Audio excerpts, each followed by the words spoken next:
8টা মুখোশ 7টা 8টা শো হয়। হ্যাঁ আচ্ছা, হ্যাঁ আমার নতুন কিনতে হয়। চলে যায় তখন।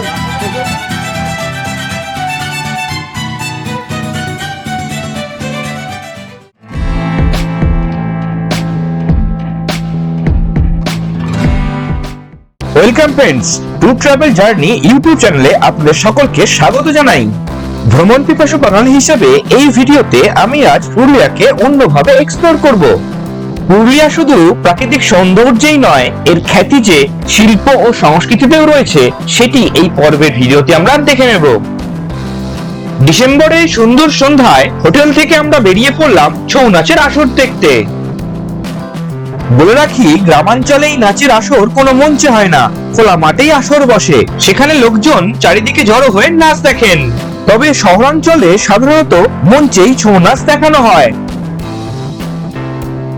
আঁকাবাঁকা সর্পিল ধুলোই মাখার পথ দিয়ে আমাদের গাড়িটি ছুটে চলেছিল।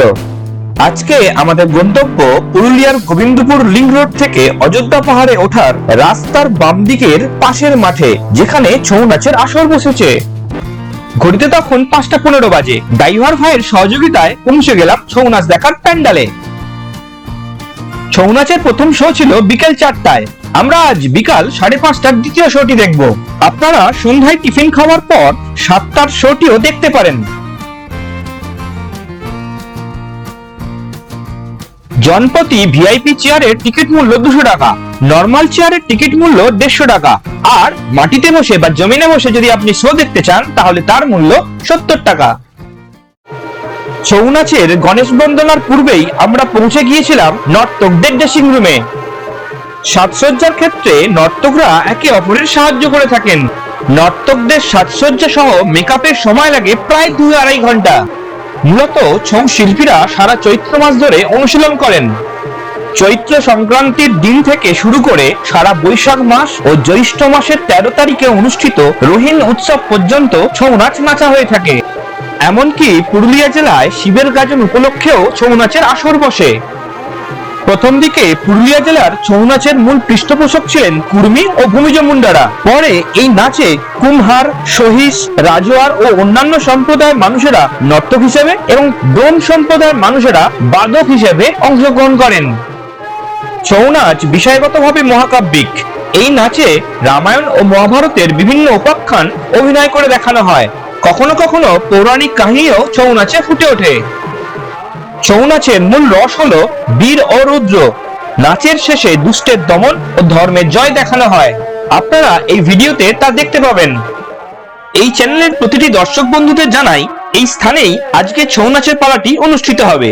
আর আমরা যে ছৌ নাচটি দেখব তা বাঘমুন্ডি ঘরানার নাচ, অর্থাৎ বীরত্ব ব্যঞ্জক। বলা বাহুল্য, ছৌ নাচের নামকরণ সম্বন্ধে বিভিন্ন জনের বিভিন্ন মত রয়েছে। ডক্টর পশুপতি প্রসাদ মাহাতো ও ডক্টর সুধীর করণের মতে এই নাচের নাম ছৌ। আবার বিভূতিভূষণ দাশগুপ্ত ও বঙ্কিমচন্দ্র মাহাতোর মতে এই নাচের নাম ছ। উল্লেখ্য, কলকাতা বিশ্ববিদ্যালয়ের রবীন্দ্র অধ্যাপক ডক্টর আশুতোষ ভট্টাচার্য সর্বপ্রথম ছৌ বা ছ নাচের পরিবর্তে ছৌ নামে অভিহিত করেন।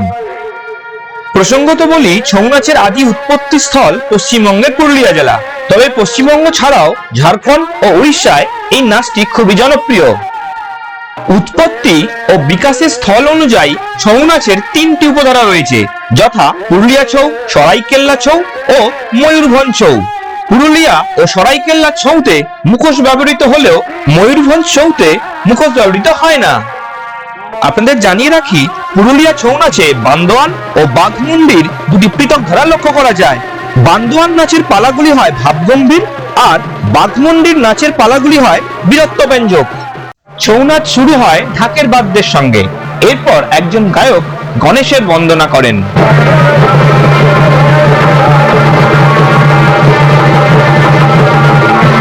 গণেশ বন্দনা শেষ হলে বাদ্যকারেরা বাজনা বাজাতে বাজাতে নাচের পরিবেশ সৃষ্টি করেন।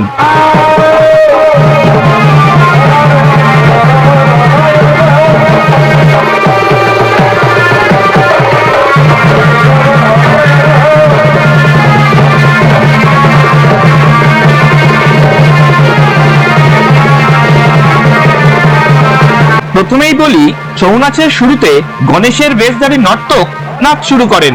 তারপর অন্যান্য দেবতা, অসুর, পশু ও পাখির বেশধারী নর্তকেরা নাচের আসরে প্রবেশ করেন।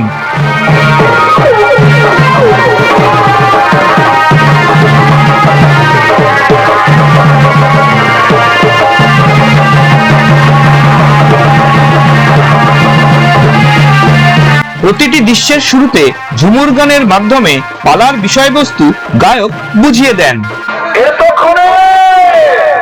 এতক্ষণে দেব সেনাপতি কার্তিকের ভূমিকায় অংশ নিয়ে আসছেন ওস্তাদ জনধর কুমার একান্তপ্রিয় শিষ্য, যার মান আমেরিকার ডান্স তথা সরকারি শিল্প পুরস্কার প্রাপ্ত নৃত্যশিল্পী মঙ্গলেশ্বর কর্মকার।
ছৌ নাচে মুখে মুখোশ থাকার ফলে মুখের অভিব্যক্তি প্রতিফলিত হয় না, তাই নর্তক শিল্পী অঙ্গ প্রত্যঙ্গের কম্পন ও সংকোচন প্রসারণের মধ্য দিয়ে চরিত্রের অভিব্যক্তি প্রকাশ করে থাকেন।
মহিষাসুর লঙ্ঘন করে করিয়া তাই তার পিতৃ হত্যার চরম প্রতিশোধ নেওয়ার জন্য এই জলমানব শূন্য গভীর জীবনের মধ্যে করেছে আগমন।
বন্ধুরা, ছৌ নাচ তো দেখলেন, কিন্তু ছৌ নর্তক শিল্পীদের জীবন কাহিনী যে শোনা বাকি থেকে গেল, তাই না? চলুন তাদের সেই জীবন কাহিনীর গল্প আমরা এবার শুনবো। আচ্ছা, মানে একটা মুখোশ 7টা 8টা শো হয়। হ্যাঁ আচ্ছা, সেটা চলে হ্যাঁ আবার নতুন কিনতে হয়। চলে যায় তখন থেকে দিই, নষ্ট হয়ে যেত না, আবার নিই, আবার 2000 টাকা করে লাগে। আর বড় হইলে 3000 টাকা লাগে। আপনাদের নেক্সট আর কবে প্রোগ্রাম আছে বাইরে? বাইরে আছে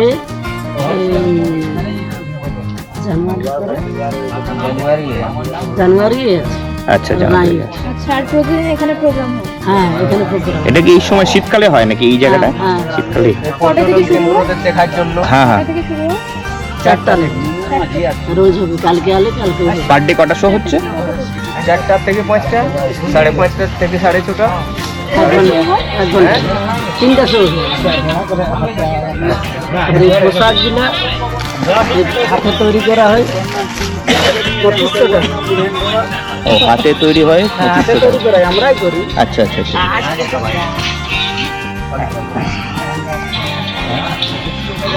একজনের 12,000 টাকা লাগে গায়ে। আচ্ছা, মোড়া পোশাক, আঙ্কেলের, তার চুল, সমস্ত ফুল, সে তুলনায় আমাদের পয়সা। আচ্ছা। ওই শিল্পীটা কিছুজন পায়, কিছু পেনশন দেয়। মমতা দিদি। আচ্ছা, তা ছৌ শিল্পীতে কিন্তু কিছু অন্তত পাওয়া যায় বর্তমানে। হ্যাঁ হ্যাঁ, 1000 টাকা করে। আর জঙ্গলমহলটা তো প্রত্যেক বছর লিখছে, করে দেখছেন জঙ্গলমহল। আপনারা এর মাধ্যমে জানান, আর কিছু এখন এর মাধ্যমে জানাতে হবে। জঙ্গলমহলটা এই বছর কাগজ জমা দিলি কই লিখলাম। আচ্ছা 2 বছর লেগেছিল। আচ্ছা কোথায় লেগেছিল? ঝাড়গ্রাম লেগেছিল। আচ্ছা। তার টিফিন দিয়েছিল, আর জার্সি দিয়েছিল। আচ্ছা আচ্ছা। জার্সি এই বছর তো কইলে, আর বছর হলো না। পরিশেষে বলি, ছৌ নাচের জন্য ব্যবহৃত মুখোশগুলি কোথায় পাওয়া যায় সেটি আমরা এবার জানবো।